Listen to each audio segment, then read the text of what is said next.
शांति। कहते हैं मनुष्य मात्र भूल के पात्र, क्षमा वीरस्य भूषणम। या फिर जब किसी भूल या छोटे बड़े पाप को करने के पश्चात मनुष्य जब उसे महसूस करके और पश्चाताप करता है तो उसके उस समय जो आंसू बहते हैं उसके लिए कहते हैं कि गंगा जल में उस आत्मा ने स्नान किया, पश्चाताप क्या किया, लेकिन गंगा जल से स्नान करके वह आत्मा पावन हो गई, अर्थात निष्पाप हो गई, निष्कलंक हो गई, निर्दोष हो गई और स्वच्छ हो गई, पावन हो गई। तो आज हम इस बात को देखेंगे कि क्षमा क्या चीज है, क्षमा मनुष्य आत्मा को क्यों चाहिए, कब चाहिए, कैसी क्षमा चाहिए, क्षमा का असर क्या होता है और क्षमावान के लक्षण क्या होते हैं। तो क्षमा यह एक बहुत बड़ा शूरवीरों का या फिर कहें गुणों में जो महारथी होते हैं ये उन्हों का लक्षण माना जाता है, मुख्य लक्षण, और वही उनका सबसे बड़े से बड़ा और मुख्य ऐसा आभूषण बनता है, अर्थात श्रृंगार का साधन कहलाता है, जिस एक श्रृंगार के अंदर यानी क्षमा के ही एक गुण श्रृंगार के अंदर ही सारे श्रृंगार समाविष्ट हो जाते हैं, अर्थात सारे ही गुण उनके अंदर आ जाते हैं, अर्थात सर्व गुणों का वह श्रृंगार जैसे कि पहन लेता है। तो मनुष्य आत्मा क्या करती है जो उसे क्षमा मांगनी पड़ती है। तो अक्सर हम देखते हैं कि मनुष्य जब छोटी छोटी गलतियां करता है, चलते फिरते, उठते बैठते, खाते पीते, सोते जागते, किसी से बातचीत करते, किसी को देखते हुए या किसी की कोई बात सुन करके उसका अभिप्राय देते हुए या फिर उन किसी के संग में और उसके रंग में रंग करके यदि कुछ कह देता है, बोल देता है, सुन लेता है और फिर यदि सुनाता है तो उसमें यदि कोई अमर्यादित बात हो जाती है, उसमें कोई बेकायदे बात हो जाती है या न करने योग्य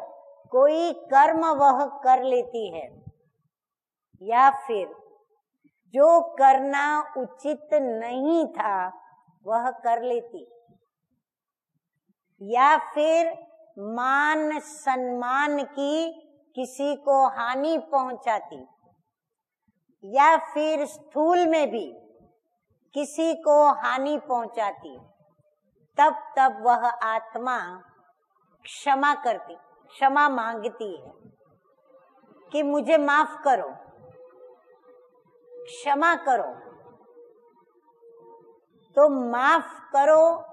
यह शब्द अंग्रेजी शब्द ने बहुत सस्ता कर दिया है, और इतना सस्ता कर दिया है कि चलते फिरते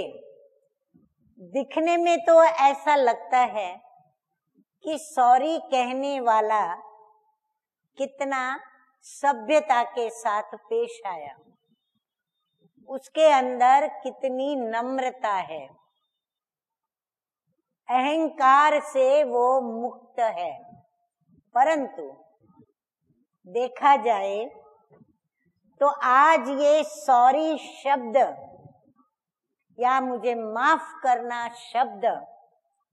औपचारिकता के लिए ही यूज किया जाता है, यानी औपचारिक हो गया है। सिर्फ कहने मात्र वह शब्द यूज किया जाता है, और जब औपचारिकता की जाती है या कहने के लिए ही शब्द बिना भाव के, बिना कुछ महसूस किए जब उस शब्द का प्रयोग होता है,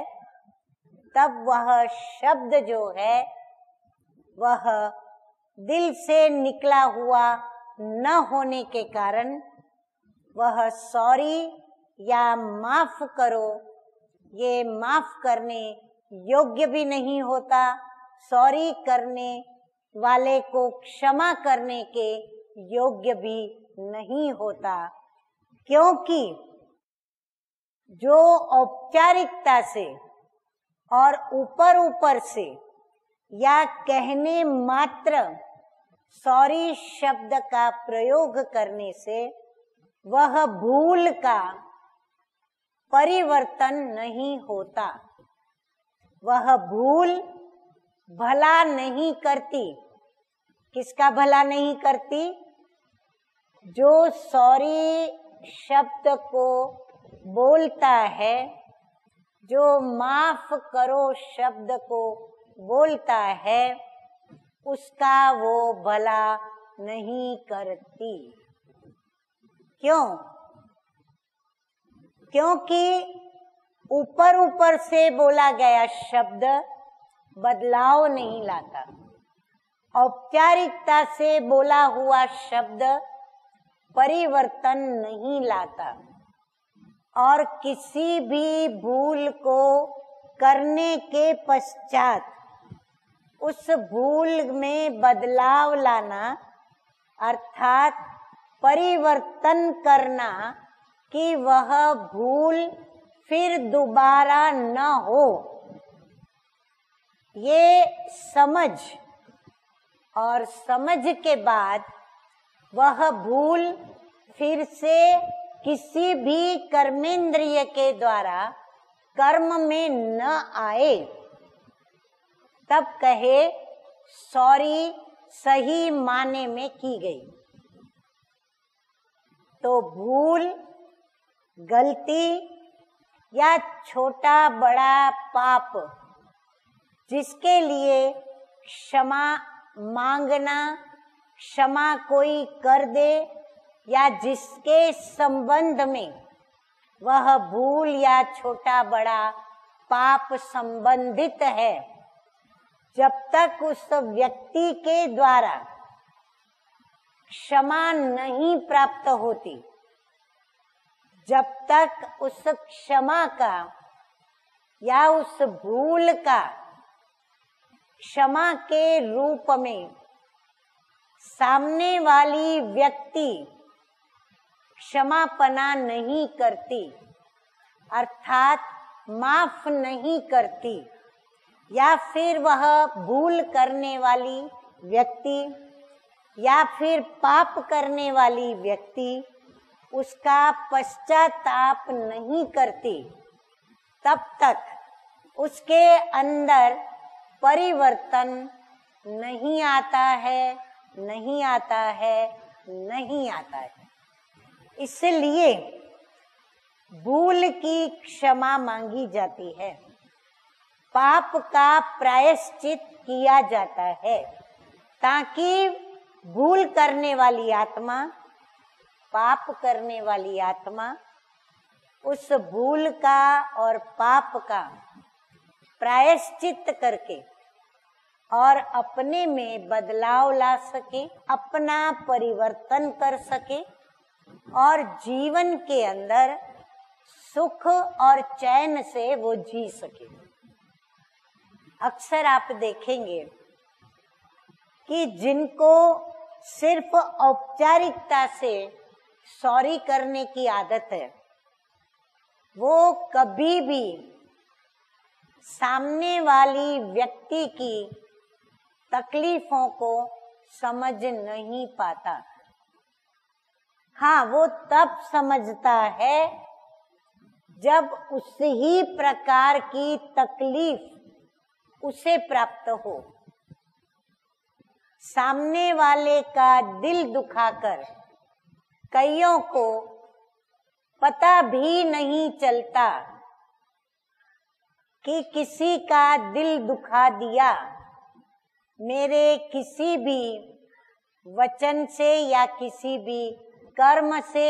या किसी भी प्रकार के मन से उसके प्रति गलत सोचने से। यदि उसको ये महसूस नहीं होता तो उसको महसूस कराने का एक ही कुदरती तरीका है कि उसको भी ऐसी ही परिस्थिति और ऐसी ही किसी कर्म की गति में उसको लाया जाए। भले क्रिया वही ना हो, परंतु उस क्रिया का जो फल है, उस क्रिया की जो पीड़ा है, उस क्रिया का जो दुख है, उस क्रिया का जो दर्द है, वो उसे मिलना चाहिए। जब वो उसे मिलता है तब वो अपनी की हुई गलती को अच्छी तरह महसूस कर सकता है। एक होता है बाहर से शरीर के द्वारा शारीरिक गलतियां करना, जिसमें प्रत्येक कर्मेंद्रियां आ जाती हैं। दूसरा, अंदर की धारणाओं की कमी के कारण, अर्थात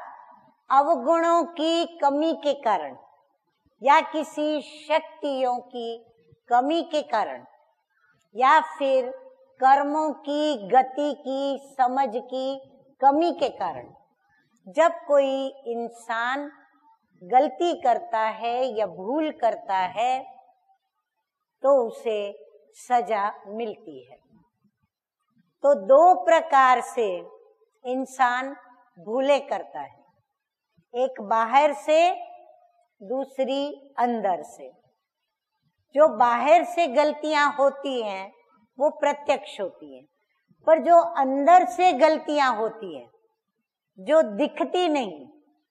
बाहर की गलतियां प्रत्यक्ष होती हैं,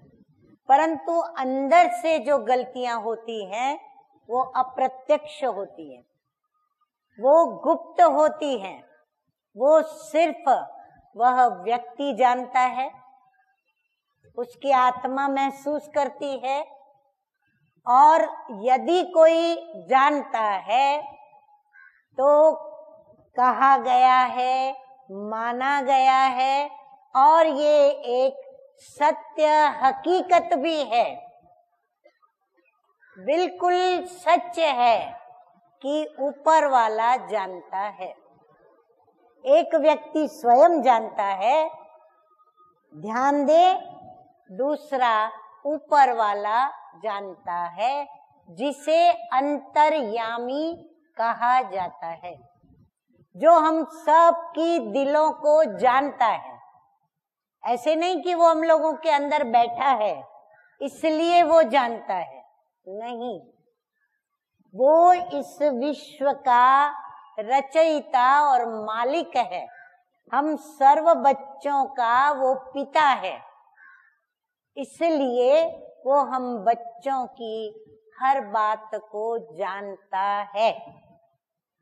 और विशेष करके किए हुए छोटे बड़े पाप कर्म और छोटी बड़ी भूलें जो क्षमा के योग्य नहीं, इन सभी बातों को वो जानता है, क्योंकि भूलें और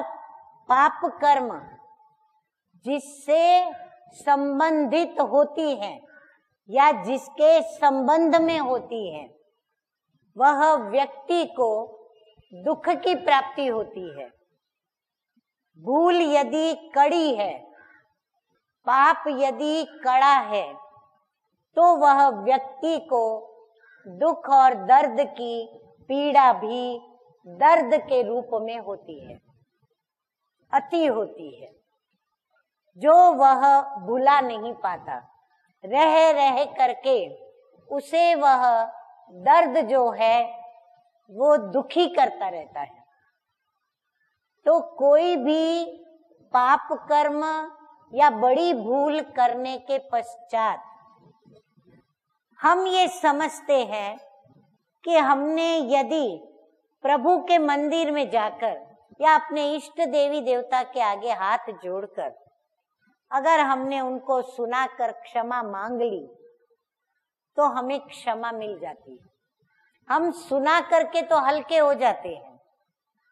लेकिन जिसके प्रति मेरी यह भूल हुई, जिसके संबंध में मैंने पाप किया, जिसको मैंने भूल और पाप करके दुखी किया, अशांत किया, पतित बनाया या उनको बोझ रूप बने, जो वह बोझ हमेशा याद करता रहता और वह व्यक्ति दुखी होता रहता, वह व्यक्ति से न वो व्यक्ति हल्की हुई है और ना ही हम हल्के रह सकते हैं। यदि कोई समझे कि मैंने तो भूल की क्षमा मांग ली, तो स्वयं को भले वो कितना भी हल्का महसूस करे, परंतु वो हल्कापन भी वैसा ही होता जैसे उसका सॉरी करना, माफ करना, कहना जितना औपचारिक होता। वो स्वयं से भी हल्का औपचारिक रीति से यानी अल्पकाल के लिए होता है, परंतु जब तक जिसके संबंध में भूल की है, पाप किया है, वह बात, वह व्यक्ति वास्तव में उसको रह रह करके याद अवश्य ही आती है और आती रहती है। कुछ नहीं तो जब जब वह उस भूल को किसी के द्वारा करते हुए देखता या वही पाप किसी के द्वारा करते हुए देखता, तो उसे वह फिर से स्मृति आती है और वह स्मृति उसको अंदर से बेचैन जरूर करती है। भले वो अपनी बेचैनी दिखाता नहीं, भले वो इस ब्रह्म में रहता कि मैंने तो सुना करके माफी मांग ली, सुनाने से हमें माफी मिल गई, ये सोचना, ये मान लेना सरासर गलत है। ऐसे माफी कभी भी नहीं मिलती। ये कर्म का और कर्म फल का कायदा अनादि अविनाशी कुदरत का बना हुआ है और उसको समझना अति जरूरी है। किसी के दिल को दुखाकर हम सुखी कभी नहीं रह सकते, किसी को बेचैन करके हम कभी भी चैन नहीं पा सकते, किसी को पतित बनाकर दर्द और पीड़ा देकर हम कभी भी स्वयं को पावन नहीं बना सकते। चाहे कितने भी आंसू बहा लें, भले कहा जाता है कि जो पश्चाताप करता है रो रो करके, तो उसकी आंखों से अश्रु बहते हैं, तो वो अश्रु उसके लिए गंगा जल के समान होता है और वो उसमें नहा करके पावन बन जाता है। नहीं, वो पावन नहीं बनता।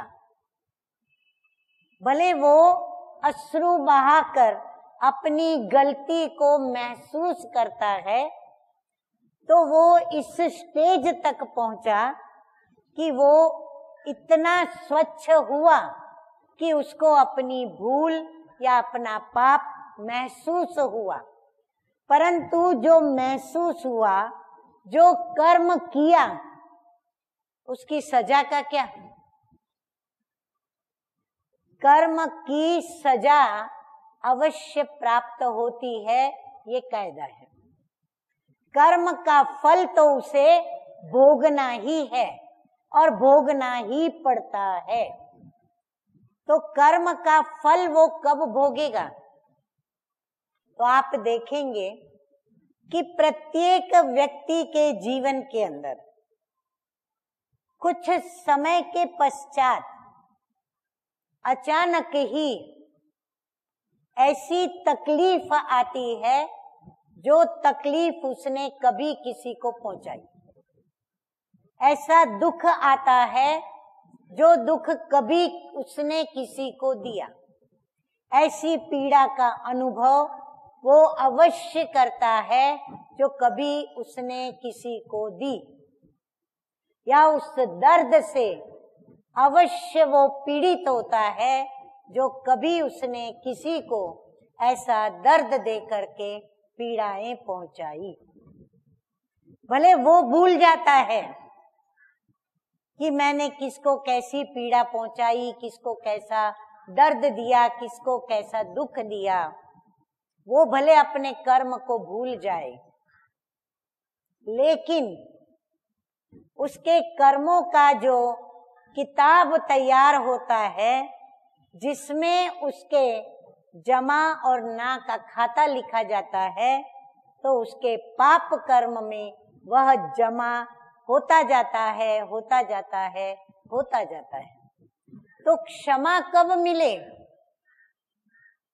क्षमा तब मिलती है जो कर्म उसने किया, जिसका पश्चाताप उसने किया, उस कर्म का परिवर्तन वो अवश्य करे। जब तक वो उसका परिवर्तन न करे, अर्थात उस कर्म के करने की जो वृत्ति है, उस वृत्ति को शुद्ध न बनाए, शुभ न बनाए, अंदर की भावना शुद्ध न करे, भावना को शुभ न बनाए, और शुद्ध और शुभ बनाने के पश्चात, माना बाद में, भूल करने के बाद में, यदि वह परिवर्तन नहीं करते, और वह परिवर्तन यदि प्रत्यक्ष भूल की है, तो प्रत्यक्ष में परिवर्तन उसका दिखना आवश्यक है। और यदि अंदर की कोई भूल है, तो अंदर की भूल भी बाहर से ऐसे निखर के आनी चाहिए जिससे सभी प्रेरणा को प्राप्त करे। यदि वो प्रेरित कर्म बने पश्चाताप, तब कहेंगे कि उसका वह पाप या उसकी भूल धुल गई। या फिर जिस व्यक्ति के संबंध में भूल या पाप किया, उस व्यक्ति के सामने अपना परिवर्तन, चाहे अंदर का चाहे बाहर का, प्रत्यक्ष करके और क्षमा मांग कर उससे 100 गुना उसको रिटर्न करे। क्या रिटर्न करे? दुख की जगह सुख पहुंचाए, दर्द की जगह राहत पहुंचाए, और पीड़ा की जगह पर उसे चैन या शांति पहुंचाए। और उस आत्मा के दिल से जब दुआ निकले, वो है सच्ची सच्ची क्षमा, उसको कहते हैं क्षमा करना, या उसको कहते हैं भूल माफ हुई, या फिर उसको कहते हैं कि पाप धुल गया। इसलिए याद रहे कि कर्म की गति बड़ी न्यारी है। इस जन्म में कोई भूल पाप न भी करे, परंतु किए हुए पूर्व जन्मों के जो भी बड़ी भूलें, पाप कर्म या कड़े कर्म हो चुके हैं, जिसको हम नहीं देख सकते, लेकिन हमारी किताब में लिखा हुआ है, जमा है, तो हमें वो भुगतने ही पड़ते हैं और भुगत भी रहे हैं। और इसीलिए ही ये जो जन्म हमारा है, हम यही कोशिश करें, मेहनत करें, पुरुषार्थ करें,